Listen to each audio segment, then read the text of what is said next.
നിങ്ങളുടെ ചെറുപ്പത്തിലെ ഈ ഒരു ഫ്രൂട്ട് കഴിച്ചിട്ടുണ്ടോ? എനിക്ക് ഭയങ്കര നെസ്റ്റ് അടിക്കുന്ന ഒരു ഫ്രൂട്ടായത്. ഇതിന് ഞങ്ങളുടെ നാട്ടിലെ മൊട്ടങ്ങ എന്നാ പറയാറ്. അതുപോലെ തന്നെ ഇതിന് ഗോൾഡൻ ബെറി, ഗോൾഡൻ ഫ്രൂട്ട് അങ്ങനെ എന്തോ പറയുന്നുണ്ട്. ശരിക്കും കുറച്ച് ആക്രി പറക്കാനായിട്ട് മുകളിലോട്ട് പോയതായിരുന്നു. അപ്പോഴാണ് ഈ ഫ്രൂട്ട് കണ്ടപ്പോൾ ഭയങ്കര സന്തോഷമായി. കാരണം ഞങ്ങളുടെ ചെറുപ്പത്തിൽ ഞാൻ ഒരുപാട് കഴിച്ചിട്ടുള്ള ഒരു ഫ്രൂട്ടായത്. സേബാക്ക് കൊടുത്തപ്പോൾ സേബാക്കും ഇഷ്ടമായി. ആദ്യം പിന്നെ കുറച്ച് മടിച്ചെങ്കിലും പിന്നെ കഴിച്ചു. അവൾക്ക് ഇഷ്ടമായെന്നാണ് തോന്നുന്നത്. ഇതിന് പച്ച കഴിക്കാനാണെങ്കിൽ അത് ഭയങ്കര കയ്പ്പായിരിക്കും. പഴുത്ത ഒരു യെല്ലോ കളറിലോട്ട് വന്നിട്ട് നല്ല മധുരമായിരിക്കും. പാഷൻ ഫ്രൂട്ടില്ല, പാഷൻ ഫ്രൂട്ടിൻ്റെ ഒരു മിനിയേച്ചർ വേർഷൻ എന്ന് പറയാം. അതുപോലെ തന്നെ ഈ സാധനം കഴിക്കാൻ പറ്റുന്ന റസീനെ കൊണ്ട് പറപ്പിച്ചത്. എനിക്കറിയില്ല, ഇത് ഞാൻ ഇത് മുമ്പ് കഴിച്ചിട്ടില്ല, കണ്ടിട്ടില്ല.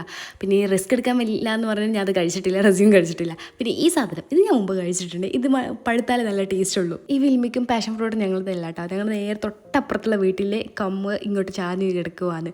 ഈ വിൽമിക്ക് ഞാൻ മുമ്പ് അവരോട് ചോദിച്ചായിരുന്നു പറിച്ചോട്ടിന്. അപ്പോൾ അവർ പറിച്ചോളൂ, ഇങ്ങോട്ടുള്ള മൊത്തം ഞാൻ തന്നെ പറിച്ചെടുക്കാം. ഇങ്ങനെ വീട്ടിൽ തന്നെ കുത്തിയിരിക്കുകയാണെങ്കിൽ പുറത്തൊക്കെ ഇറങ്ങി വെക്കിടാം. ഒരുപാട് സാധനങ്ങൾ നമുക്ക് കഴിക്കാൻ. വെറുതെ ഇപ്പോൾ വീട്ടിൽ എന്തുണ്ടാക്കാനാ?